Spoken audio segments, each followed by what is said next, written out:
Hey guys, welcome back to Clownfish TV. This is Kneon. I'm here with Geeky Sparkles. Hello. And we're going to try recording in the other studio until we get the big studio soundproof, because yesterday's audio was a disaster. And I did ask him if it was sounding too echoey, and he said, no, it's fine. It didn't sound that bad in the one set of headphones I had, but then once I got my good ones, I was like, oh my God. Yeah, so we're in the smaller studio for now until the soundproofing stuff comes in. Yeah, so you still might get some echo, but hopefully it's not as bad.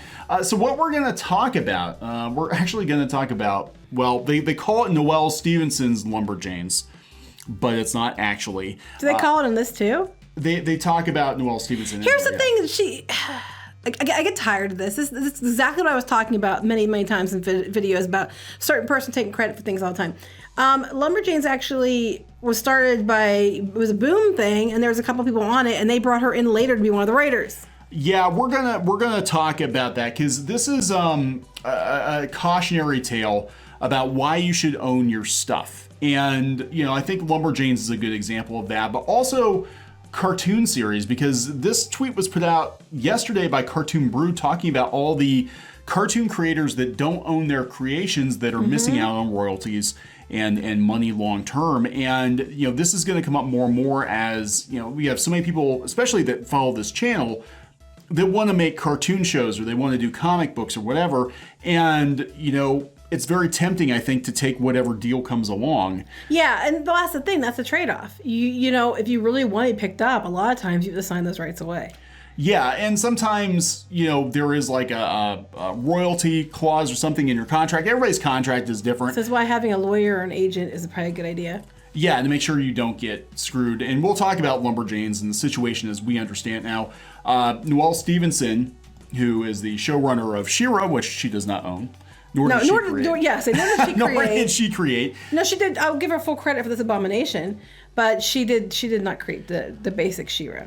People were giving her credit for owning Lumberjanes. That's not actually what happened, as I understand it from talking to people in the industry. And I know we have some people who follow us that used to work for Boom. They probably could shed a little more light on this. But as I understand it, the story I've heard is that Boom knew they wanted to do a female-centric Gravity Falls type comic, and they put together a team, and Noelle Stevenson was actually brought in later. That's my understanding too. So it's coming to an end, and no, she's not going to get any royalties. They were talking at one point they were going to do a movie of it. Now, the one thing she does own, wholesale, I believe, is Nimona, which had a movie in development. Now, since Disney bought Fox, I don't know what happened. I haven't seen a cancellation on that one, though, so I don't know what happened to it. It might still be, who knows? It's like in limbo-ish right now. But yeah, that one, that was hers. So that one I give her credit for. Yeah, did they even mention her in because here's the press release. Lumberjanes' landmark Eisner and GLAAD award-winning series will wrap its historic 6-year run. And it's actually pretty good for an indie book these days. In December 2020, announced by Boom Studios, and they talk about it, and here's how it's going to end. Now, yeah, nobody who mentioned her in imprint by series co-creators, Shannon Waters, Grace Ellis, Noelle Stevenson, and then Brooklyn Allen. So, again, they're actually listing it as the truth, which is she does not own Lumberjanes. It's not her. It wasn't her sole idea. She wasn't the person behind the entire thing, much like she allowed people to spin it, because she has a tendency to do that. Well, but, normally it's not that big of a deal when a series ends. It's just that I thought that this would, it was making a lot of headlines today because, it was popular for a while. It was a very Tumblr. It's been going longer than I thought it would. Yeah, I honestly thought it was going to be a year or two over and done with, and it's outlasted even Noelle Stevenson's time on it.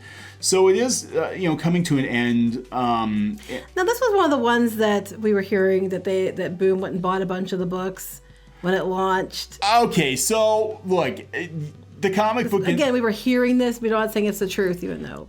Yeah. It was from people who would know. The comic book industry is small. People talk. I've heard, I can't verify, but I have heard that Boom back in the day, now whether or not they still do this. Back in the day. You mean like a couple years ago? I don't know. Back in the day. Back in the day, like 2 or 3 years ago. Back in the day, used to buy back some of their own books, which explained why a lot of Boom books would wind up at places like Ollie's. We want it to look like it's sold out in the first printing. Well. So we could brag about it selling out and then do another run with a different cover. I don't know. I can't verify this is secondhand, third-hand information. Allegedly. But I have heard it from a couple of different people. Who would know? That there was sort of a little bit of a Ponzi scheme going on over there. But this is the comic book industry. If Boom's doing it, I'm sure everybody else is. Well, we already know they do the same thing for the New York Times bestseller list. They People came out and said it. That's how you game it. You go know where the books that count, like the places that the retailers that they count the sales are from, and you go there and you buy a shit ton of your books, and then you end up on the bestsellers list. Yeah, so here's the thing. Lumberjanes went on for 6 years. Now, Noelle Stevenson, as far as I know, doesn't get any royalties off of that. I've heard she didn't get any royalties off of that. I don't know. That one I have no idea about. So any concepts or whatever that she brought to this, even if the series legitimately sold well, she doesn't get a dime. Well, there's a character that looks and acts like her. That's what she brought to it. That's what she brought to it. But then Cartoon Brew put this out yesterday. Now, I was a little surprised. I know Cartoon Network back in the day, whatever show you worked on, they owned it pretty much. But now I thought in more recent years that some of the, and again, this is just what I thought that some of the studios were working out deals where the showrunners and the creators had more input, I guess, into the show, and they had more financial benefits. Like, I think Alex Hirsch had a pretty decent deal for Gravity Falls. I just assumed that everybody was getting a better deal. This does not seem to be the case. Coming from Cartoon Brew, which is one of the biggest animation news sites out there, they said that ownership is everything because Kanye put something out. So now Cartoon Brew is retweeting Kanye. We'll talk about this. Companies are making billions off of artist creations long after they've stopped paying the artist. Tex Avery didn't own Bugs Bunny.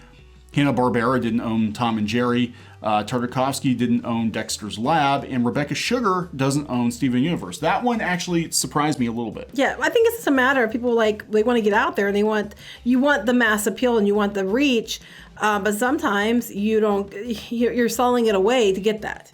Yeah, and that's it. And I think it's very easy. And people are like, how did the comic book industry get in the position it's in right now? How are we getting these people working in animation now? Like, they don't seem to have any concept of money or whatever. And like you said, people are so desperate for a break that they just sign. They're like, well, this is better than working retail, so I'm going to... Well, you know what the truth of the matter is, and I'm not going to lie, is if you don't sign, somebody else is going to.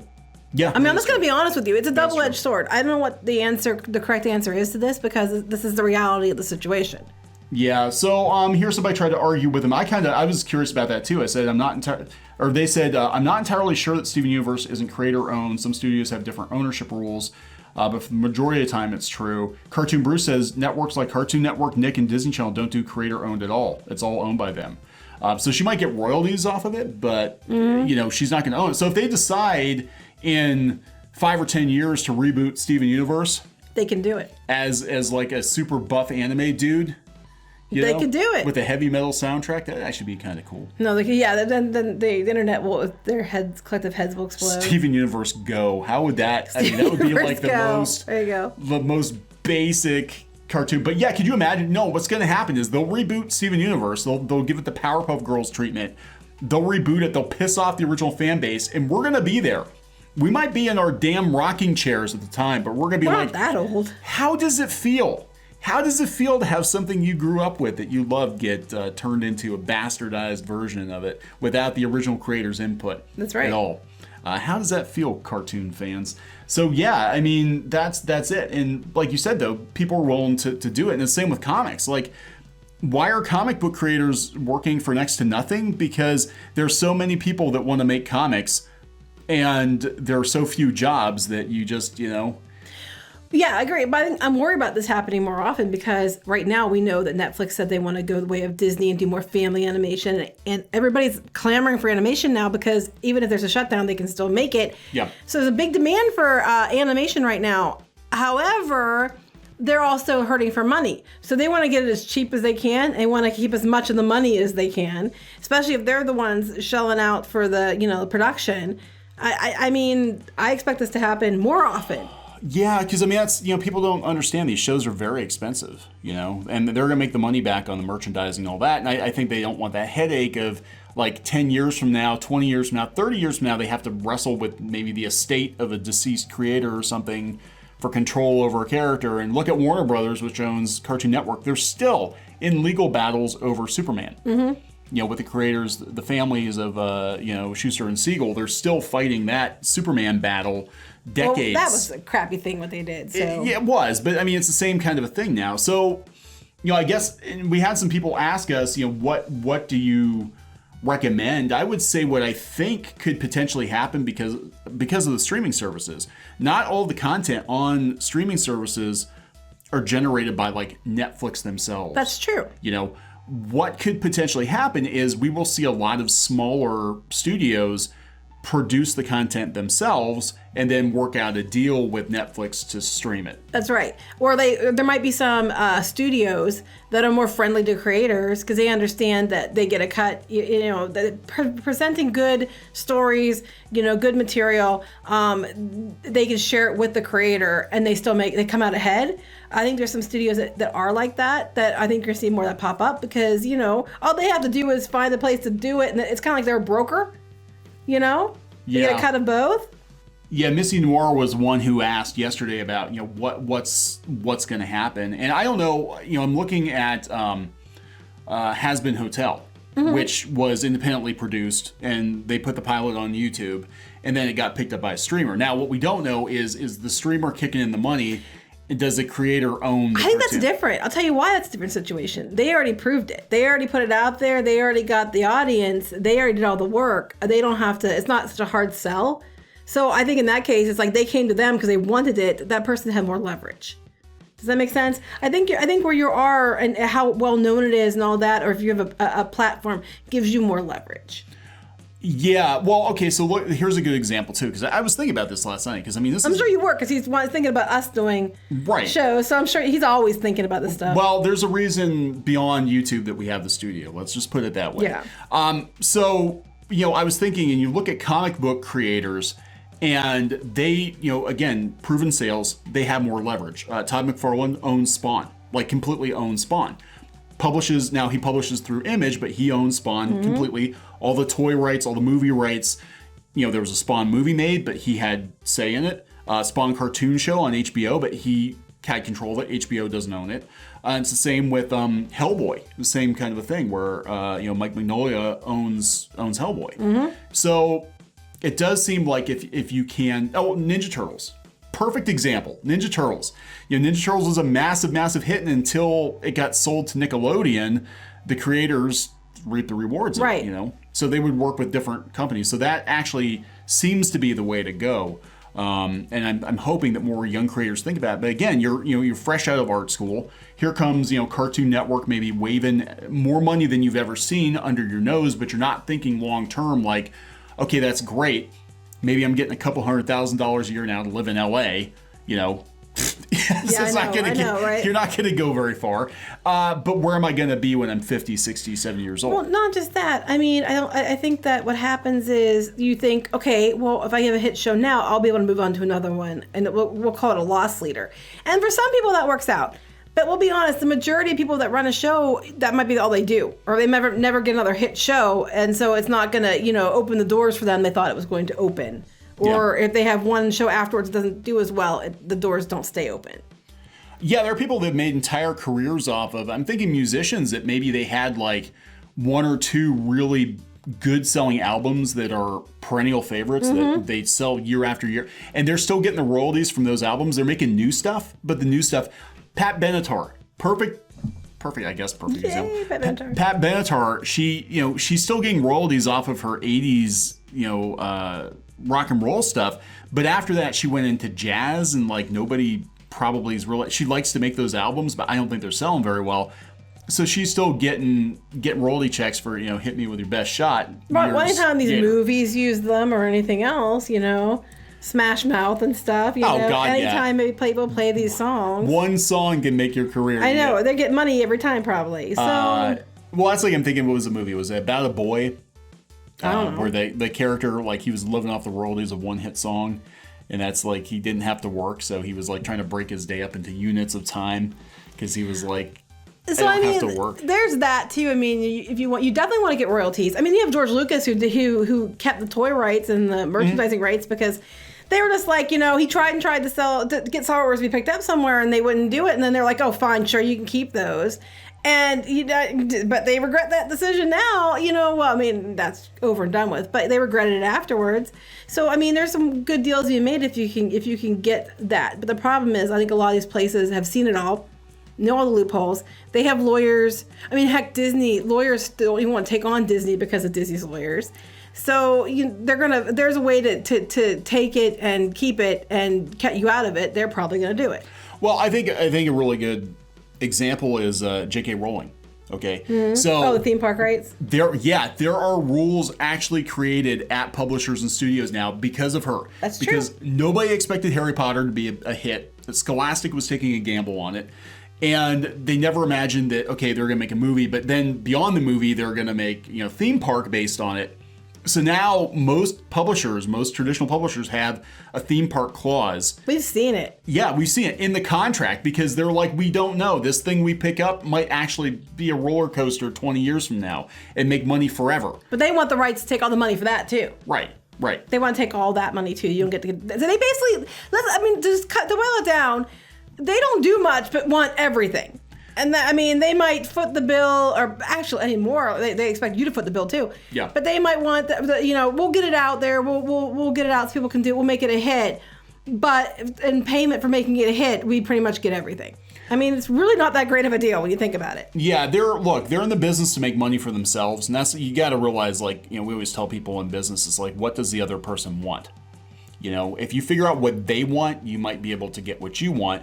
But there's probably going to be compromise depending on the power imbalance. If they've got all the money, and they got all the recognition, and and they've got the system set up, then you're probably going to have to take a loss, somewhat until you build up your brand. But that's why I think a lot of the comic book creators could kind of walk in because they had already proven it. Yeah, they come to you, it's different. But you have to remember too, if you go to them, and I've told people this before, and you might be new, if you want to pitch something like a show, a lot of times they won't look at it unless they know you, or you have it in somehow, somebody there, you have an agent that's representing you or something. They won't even look at it because they don't want to be accused of stealing it. However, we have personally signed, agreements when we pitch something to places. I'll say we pitched to Disney. And in the agreement, basically, you had to sign agreeing that if by some weird way, something they put out in the near future, it looks like your stuff, you can't say they took it. Yeah, this is kind of how they protect themselves. But it's not even protecting themselves. Basically, if you have a good idea, they can reject you, say they came up with it, and there's nothing you can do about it. Because they could be like, yeah, it's a great idea, but you're a noob. We don't trust you. We don't know you. But we got this other guy over here who, is working on something. We'll just put him on this. Or has something in production already that suddenly has changed to look like your story, which may or may not have happened. That may or may not have happened. It may have happened. Yeah. So, but you can't do it. And once you cash that check and you sign that paperwork, even if you don't, when you're dealing with companies like Disney, it's very, very hard to fight a legal battle. Right, because they all done this a whole bunch of times. They know, what they can get away with and how. And I'm frank, these companies are going to do everything they can to screw you. That's just the end of the day what it is. So you're going to have to weigh your options. You're going to decide, do I want to have it out there so it's all over the place? Or do I want to keep full ownership? And I honestly don't know what the answer is, because you might have full ownership but that's worth nothing. Or you might have part ownership because you make sure you retain rights. Make sure you have a lawyer go over any contracts you get. Do not just sign things. Even if it costs money, it might cost you more money in the long run. So if you can split it, and you might still be ahead. Yeah. But don't sign your rights away. Yeah, I would say that I think that manga artists I would like to think they have a better deal over there, because you hear about more independently wealthy manga artists, at least the ones who are super successful, and they have a pretty good relationship with their publisher, but they do seem to also, pretty much own a good majority of the rights, or it's a co-ownership agreement, because, they're getting royalties on stuff they did 20, 30 years ago, which is the way to do it. So, and again, I don't know if America is really, the way that we're set up right now is really conducive to that, but I do think that because of everything switching to streaming, and because of more and more people being able to produce content on their own and not needing these big studios, that we're going to see more people just like, okay, our studio makes the content. If Netflix wants to run it, if Amazon wants to run it, that's fine, but they don't own it. but we'll split the Right. profits or whatever. And if they can and if you can make a platform, they come to you, even better. Then you have more leverage. Yeah, you have more leverage because be like, well, okay, fine, that's great. You come to me, you're gonna try to screw me. I got 10 million YouTube subs. I'm gonna put you on blast if you hose me, and they're not gonna want to go there. But if you're just some noob, and I gotta wonder. I mean, that might be part of the reason why it seems like these, they work with a lot of people that don't have a lot of experience. A lot of times they get these, kids, for lack of a better term, that come out of SCAD or come out of Cal Arts or whatever. And they're green when it comes to business, and they're just so happy to get a show. This is why we always recommend, if you're an art student, take business classes. Yeah. Always recommend this. Yeah, because that's a big part of it. I mean, it might be, a lot of our careers are 80-20. It's like 80% business, 20% creative. But if you don't have you can make tons of, look at Andy Warhol. You can make tons of money off of just a handful of pieces or paintings if you have the business sense to back it up. Or you can just waste your time and just make a bunch of stuff nobody's going to see. So the reason we're recording this is for those of you that might, be coming out and want to be doing this and don't have the background. We're telling you to watch your back, because what they're going to do is what we're telling you. Yep. And once again, Noelle Stevenson, she could have got royalties all these years. She's probably not. She might have something. We don't know. But I know she did not solely create Lumberjanes like they keep trying to say. Yeah, but I thought it was a good way to open up the conversation, because it is a book that people thought was a creator-owned book that really isn't. So we're going to wrap this one up. Yeah. Okay, so please subscribe for more pop culture news, views, and rants, and we'll talk to you guys later. Bye.